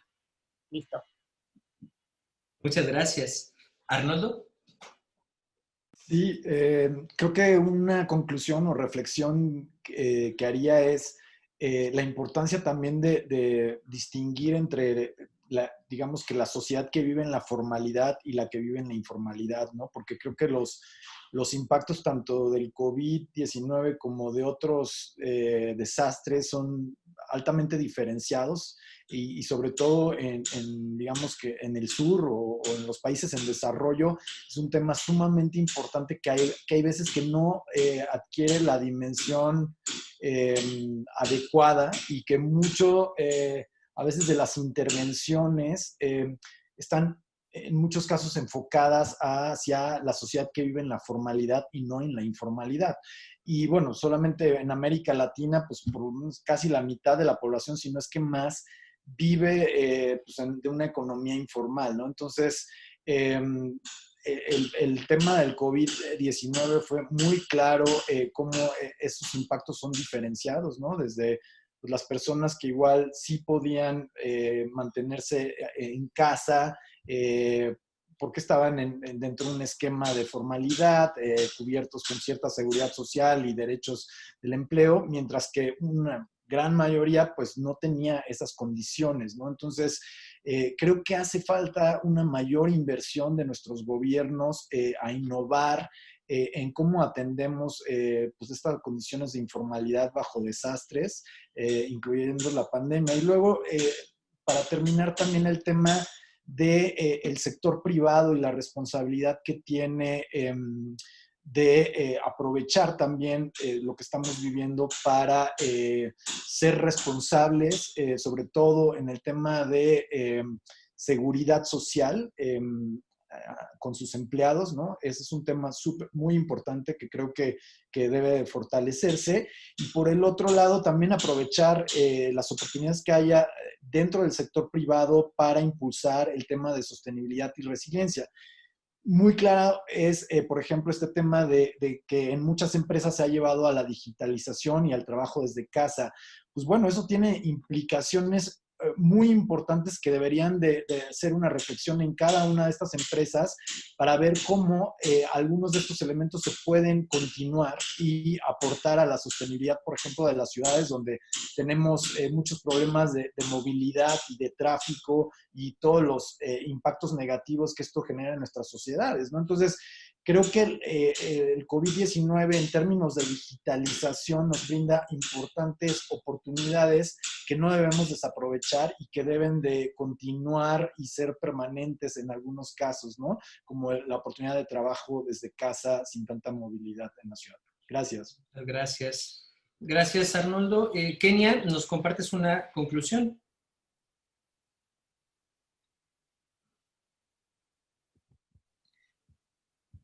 Hola, hola. ¿Nos escuchas? Bueno, mientras se conecta Kenia, nuevamente voy a dar oportunidad a Carlos y ahorita recuperamos la comunicación con Kenia. Carlos, Sí, adelante. gracias. Gracias. Pues como luego me gana el tiempo, aprovecho para agradecer la invitación. Gracias, Pavel, por la moderación. Y a los compañeros panelistas, pues un honor compartir con ustedes. Algunas reflexiones finales. Cuando hablamos de la comunidad, de lo colectivo, o por ejemplo, yo que trabajo mucho con cifras, yo invito a que no perdamos la perspectiva de las personas. El sufrimiento humano se concentra en individuos, en personas, las carencias, las injusticias, y a partir de esta victimización individual y su suma, es que se van deteriorando las instituciones y se va deteriorando y va sufriendo la colectividad. Solo una aclaración para no perder esta perspectiva de lo colectivo con respecto a los seres humanos. También ojalá que no nos perdamos de las lecciones que nos está dejando esta pandemia. Pensemos en las similitudes entre, por ejemplo, la pandemia y la violencia, la pandemia y algunas injusticias sociales. Pensemos pandemia y violencia. El miedo que genera, la incertidumbre, el sufrimiento de las personas, miles de personas o vidas perdidas, la desconfianza entre vecinos. Yo no sé si el vecino está infectado de COVID o de violencia o de criminalidad, las pérdidas económicas, el deterioro y la incapacidad institucional para responder a las emergencias, la pérdida de confianza de las sociedades en sus instituciones, hasta el hecho de no poder enterrar con dignidad a nuestros muertos. Todo esto coincide en la violencia con la pandemia. Entonces, son las mismas carencias, son las mismas fallas sociales una y otra vez bajo nuevos escenarios. Ahí es donde la resiliencia entra en juego y es donde tendríamos que concentrar nuestros esfuerzos, porque además, pues las víctimas suelen ser los mismos una y otra vez. Estos agravios históricos se repiten y se concentran en los mismos grupos y sectores. Otra reflexión es que necesitamos empezar a trabajar de manera articulada y colectiva. Esto es lo que hemos visto que funciona en el tema de prevención de violencia o de reducción de violencia, es cuando logran ponerse de acuerdo, sentarse en la misma mesa actores diversos. Incluso si se caen mal, sobre todo si funciona mejor a nivel local, incluso si se caen mal, no importa, dice Sergio Aguayo, estamos condenados a ponernos de acuerdo, nos guste o no. No hay otro gobierno, no hay otra sociedad, no hay otro sector privado. Somos los que estamos y estamos condenados a trabajar juntos, y no vamos a poder salir adelante. Y finalmente, pues estas estrategias y estas soluciones complejas, lo que hemos visto también es que tienen que ser intersectoriales, tienen que ser interdisciplinarias, combinar conocimientos y diseñar estas soluciones integrales y creativas, articuladas, y tienen que ser intergeneracionales. En este sentido, la única vía posible es el diálogo, el compartir miradas, el compartir perspectivas y el trabajar colectivamente en agendas que nos incluyan a todos. Muchas gracias de nuevo por la invitación y pues, espero vernos pronto. Muchísimas gracias, Carlos. Luciana. Perfecto, gracias.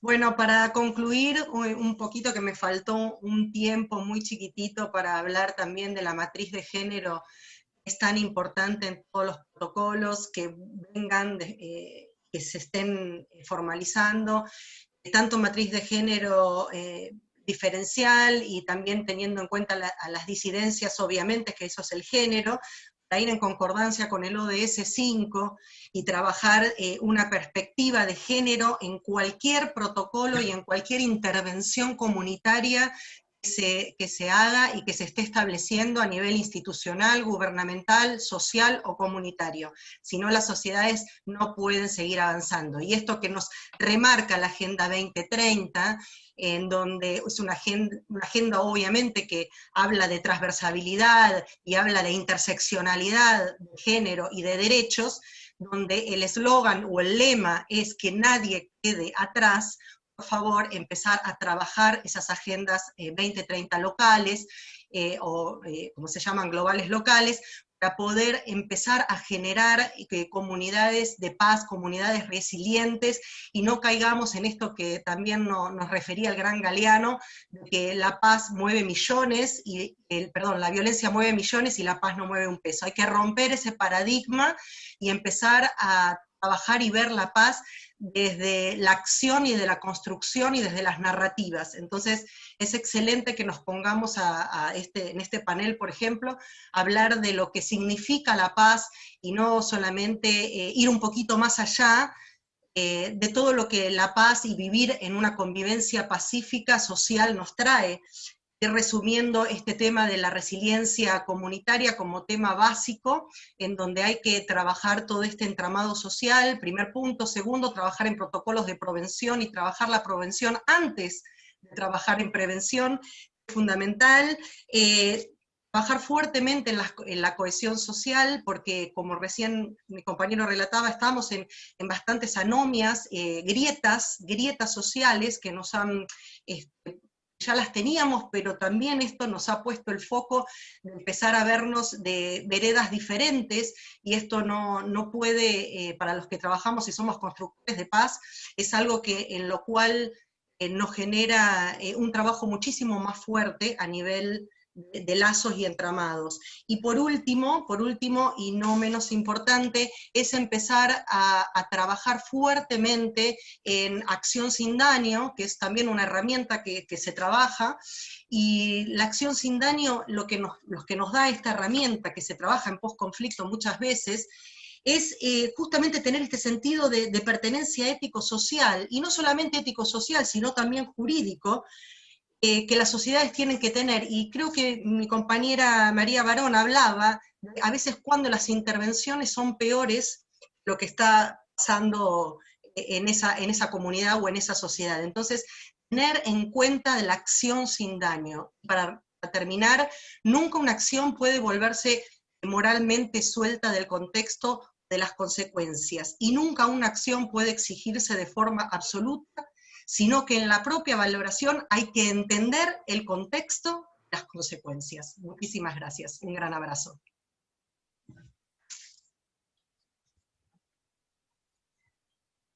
Perdón, yo hablando sin micrófono. Mara, muchas gracias, Luciana.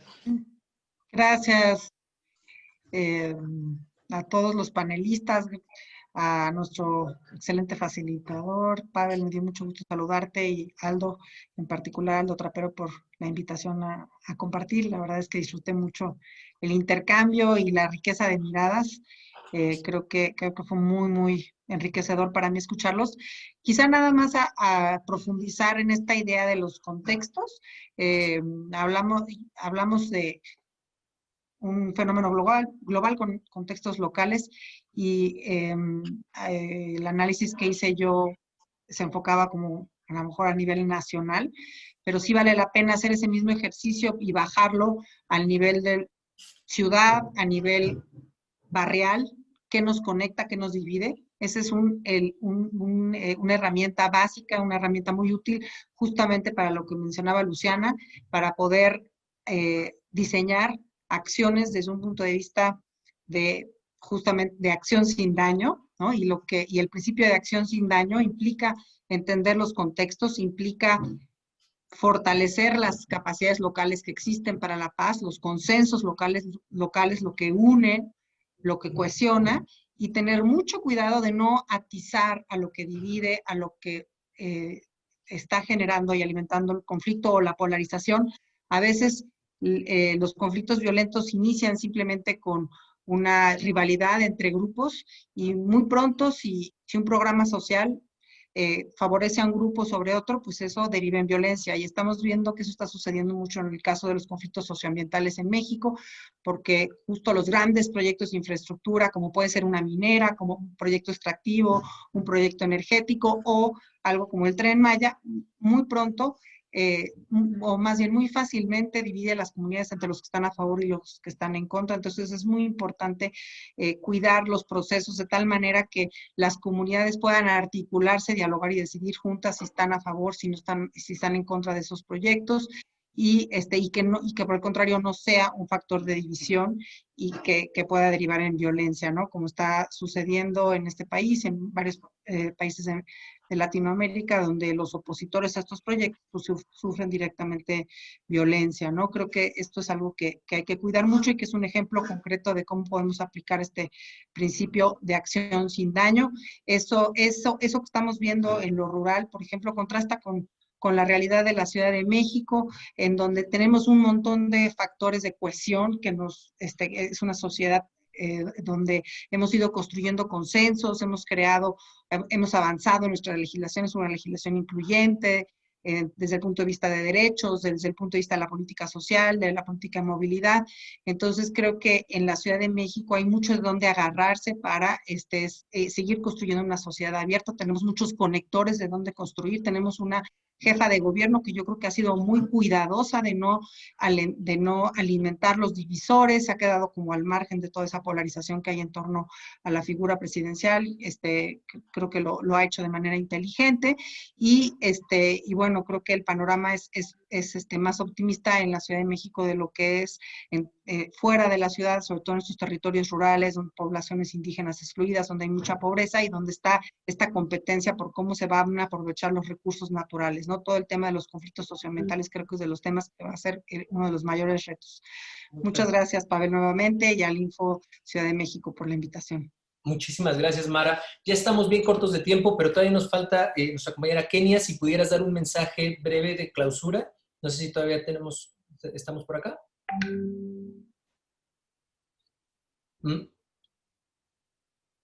No, ¿verdad? Qué lástima. Era también, creo que muy importante escuchar su última reflexión, pero creo que también los mensajes que nos comparte a lo largo de la sesión son súper valiosos y muy poderosos en función de este gran objetivo que nos pusimos como mesa. Pues nada, decirles y darles las gracias a todas y a todos ustedes. Para cerrar esta mesa, que llevamos un poco en tiempo, quisiera pedirle a la comisionada si pudiera darnos unas palabras de clausura, la doctora María del Carmen Aba Polina, si pudiera ayudarnos a cerrar este ejercicio. Muchísimas gracias. Pues muchísimas gracias a todas y a todos. Agradezco muchísimo la conducción de esta sexta mesa, Pavel Vallejo, por justo ayudarnos en esta moderación, a Luciana Cataldi, a María Barón, quienes nos aportaron de las visiones de sociedad abierta desde Argentina, a Carlos Juárez, Mar Hernández, Arnoldo Matus, que sin duda nos ayudaron a pensar cómo podemos abonar a la construcción de paz en este segundo coloquio por una reconstrucción abierta.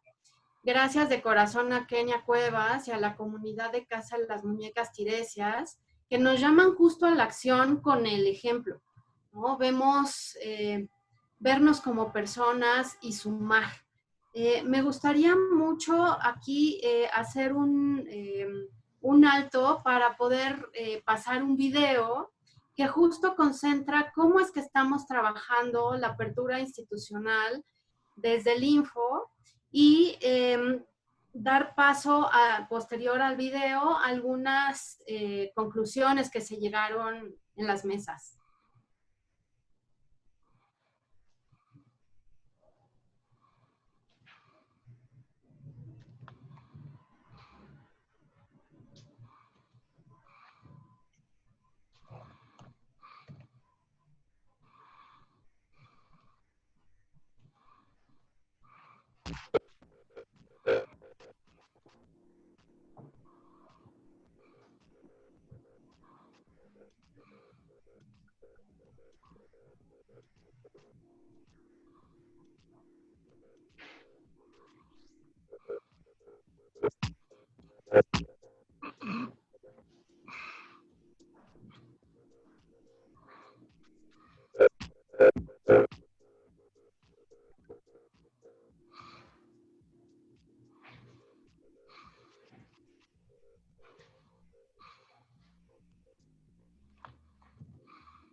Muchas gracias a todos y todas en esta mesa de cierre. Bueno, por Facebook sí se logró escuchar el video, aquí creo que se logró escuchar hasta el final, pero lo pudimos ver.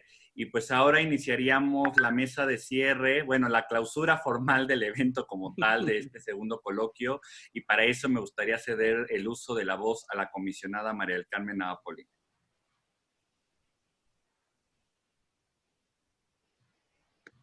Muchas gracias, Aldo. Quisiera comentar, sin lugar a dudas, fue un gran ejercicio de apertura, muy enriquecedor. Escuchamos en este coloquio por una reconstrucción abierta nuevas voces, diferentes regiones del mundo, distintas formas de aproximarnos a cómo reconstruirnos como sociedades abiertas, sobre todo en situaciones de riesgo. Estoy profundamente agradecida con la gentileza de las personas ponentes en brindarnos sus propuestas, reflexiones y su tiempo en este segundo coloquio por una reconstrucción abierta internacional. Gracias a los coconvocantes, gracias a todas las personas aliadas, desde organizaciones, periodismo, academia, organismos autónomos, comunidad anticorrupción, a todas las colegas participantes, activistas, muchas gracias. Resalto algunas de las ideas de las 6 mesas del coloquio. Por un lado, los elementos que conforman un estado abierto contribuyen a salvar vidas. Por ende, es vital generar espacios de colaboración, de co-creación, que aporten a soluciones reales, aplicables a los problemas que se generan en una situación de emergencia y posterior a ella. Los entes públicos deben asegurar que las personas y comunidades cuenten con información oportuna, completa, veraz, en datos abiertos, que contribuyan a reaccionar justo para salvar vidas. La apertura permite reconstruirlos. Es importante que los entes públicos diseñen mecanismos éticos para manejar información, que se recabe para las personas y durante de las personas durante situaciones de emergencias, y también garantizar el derecho a la privacidad y la protección de datos personales. El papel de los medios de comunicación es fundamental para hacer visibles los riesgos a la integridad, particularmente en situaciones de contingencia, y por ende poder combatir la corrupción. La emergencia sanitaria originada por COVID agravó la brecha que existe en el acceso a la justicia por parte de las personas, debido a que los procesos jurisdiccionales no fueron considerados como una actividad esencial. Es necesario que a través de la justicia abierta se pueda construir un espacio colaborativo donde la justicia sea para todas. La sociedad en su conjunto pero sobre todo los impartidores de justicia deben repensar los tipos de justicia existentes para pasar de un modelo restaurativo a uno, redistributivo a uno restaurativo, en donde las personas sean el centro, así como sus necesidades. En el marco de situaciones extraordinarias que pueden causar daño a la sociedad, resulta fundamental construir ecosistemas de ciudades abiertas, con hojas de ruta específicas que nos permitan trabajar en conjunto a diferentes actores y con el uso de las tecnologías para mejor estar preparadas. El ecosistema de ciudades abiertas debe dar cabida a todas las personas como participantes, como creadoras, como corresponsables. Sin embargo, corresponde al Estado abierto que desde la creatividad construye un mejor lugar para las personas con plena garantía a los derechos humanos. El enfoque de construcción de paz, de prevención del conflicto, como dimensión integral de la apertura institucional, nos ayuda a evidenciar también la vinculación de la apertura como una herramienta para contribuir a la realización de los Objetivos de Desarrollo Sostenible 2030. Son objetivos formalizados y coordinados por la Organización de las Naciones Unidas. Y justo la instrumentación por los entes públicos y por cada actor de la sociedad nos atañe a todas y a todos. ¿Cuál es la ruta para nosotras? Justo cerrar las brechas de información, especialmente con los grupos de atención prioritaria. Particularmente estaremos trabajando desde Estado Abierto del Info de la Ciudad en la construcción de siguientes etapas de la propuesta de protocolo de apertura y transparencia ante emergencias y posterior a ellas. También estaremos buscando que la Ciudad de México sea reconocido como un ejercicio local en la comunidad de OGP. Estaremos pensando justo trabajar en ello hacia finales de este año 2020 y durante el 2021. Y bueno, lo que hemos visto es que todo este ciclo de conferencias estará vertida en los canales institucionales, en el portal del Info de la Ciudad.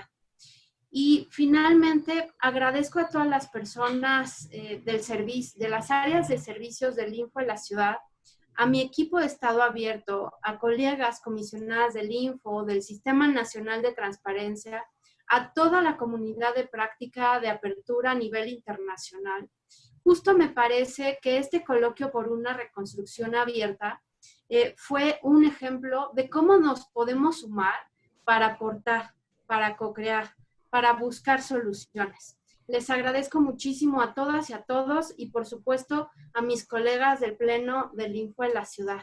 Gracias a todas. Muchas gracias, comisionada María del Carmen Nava, por este recuento que nos hace de lo vivido, de lo que estuvimos viendo todos en este magno evento. Yo nada más también recordarles a todos que toda la información que se virtió, que se compartió en este coloquio, va a estar en la página oficial del instituto, en la sección de reconstrucción abierta, para que ustedes ahí puedan consultar las ponencias, puedan consultar, bueno, revivir nuevamente estas conferencias y descargar las presentaciones, los documentos y poder aprovecharlos todos aquellos que lo necesiten. También recordarles que las personas que se registraron en breve van a estar recibiendo un correo con su constancia de participación en este segundo coloquio por una reconstrucción abierta. Y como lo hizo la comisionada, pues agradecer a los 41 ponentes nacionales, internacionales que tuvimos en estas mesas, que fueron, bueno, de Argentina, Chile, Colombia, España, Estados Unidos y obviamente México. Y también agradecer a los más de 200 asistentes que estuvieron vía Zoom, igual siguiéndonos desde Argentina, Chile, España, Perú y México. Y bueno, de la parte de México, Chiapas, Ciudad de México, Coahuila, Edomex, Guanajuato, Jalisco, Michoacán, Nayarit, Puebla, Yucatán, y pues todos también los que nos siguieron, más de 1000 views en las distintas redes sociales del instituto. Agradecerles ese acompañamiento que nos estuvieron dando durante estos 2 días del segundo coloquio por una reconstrucción abierta, refrendarles la gratitud que tenemos hacia ustedes.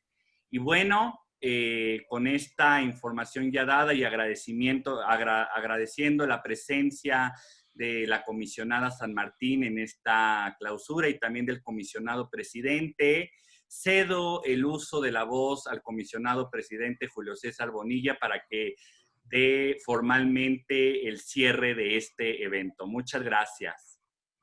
Muchas gracias, querido Aldo. Muy buenas tardes a todas y todos. Vaya que el recuento parece cosa sencilla. En realidad fue toda una odisea que corona naturalmente el esfuerzo, el trabajo, la dedicación, el compromiso de un equipo de trabajo que coordinas y coordinas muy bien, querida comisionada María del Carmen. Muchas felicidades por este esfuerzo, por este ejercicio ejemplar, que viendo el recuento, la numeralia, los ponentes, se convirtió en un auténtico evento internacional. Gracias a todas y a todos los ponentes que participaron a lo largo de estos 2 días en estos extraordinarios paneles. Sin duda alguna merece todo el reconocimiento por parte del Instituto de Transparencia, este ejercicio tan importante para la capital, el país y para el mundo. Así que felicidades, Mari Carmen, felicidades a tu equipo de Estado Abierto, a todo el equipo de ejecución y la parte técnica del instituto. Y yo estoy aquí invitado para cerrar los trabajos. Gracias de corazón a todas y a todos los que nos acompañaron en estas mesas que lograron consolidar un esfuerzo tan importante para el Instituto de Transparencia en coordinación con Estado Abierto. Yo quisiera terminar diciendo lo siguiente. Las personas que habitamos la capital del país hemos afrontado diversos escenarios que nos han puesto a prueba en tiempos adversos, en los que la sociedad capitalina ha demostrado su fortaleza, solidaridad y capacidad de resiliencia. Cuando miro alrededor en nuestra unión y observo tanta humanidad e ingenio, sé que seremos capaces de hacerlo y que lo conseguiremos. Dicen que después de la tormenta siempre llega la calma.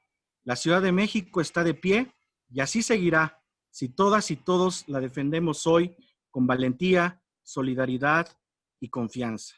Como ya lo dijera el doctor León Portilla, ve ahí donde enterraste el corazón del copil y vas a ver un águila devorando una serpiente, porque en tanto que dure el mundo, no acabará, no terminará la gloria, la fama de México Tenochtitlan. Así, siendo las 15:01, doy oficialmente por concluido los trabajos del segundo coloquio internacional por una reconstrucción abierta en la Ciudad de México que ha redundado en provecho de nuestro país, de nuestra capital, pero sobre todo de nuestra gente y sus comunidades. Muchas gracias a todas y todos. Que tengan muy buena tarde. Muchas gracias a todos, muchas gracias comisionados, y les pediría a todos los que nos acompañan ahorita si pueden abrir sus cámaras para tomar la foto del cierre del evento, para que podamos salir, todos los que estuvimos aquí trabajando, pues, por favor. Todos los que estuvimos colaborando, muchas gracias. Refrendar el agradecimiento. Gracias a todas, de verdad.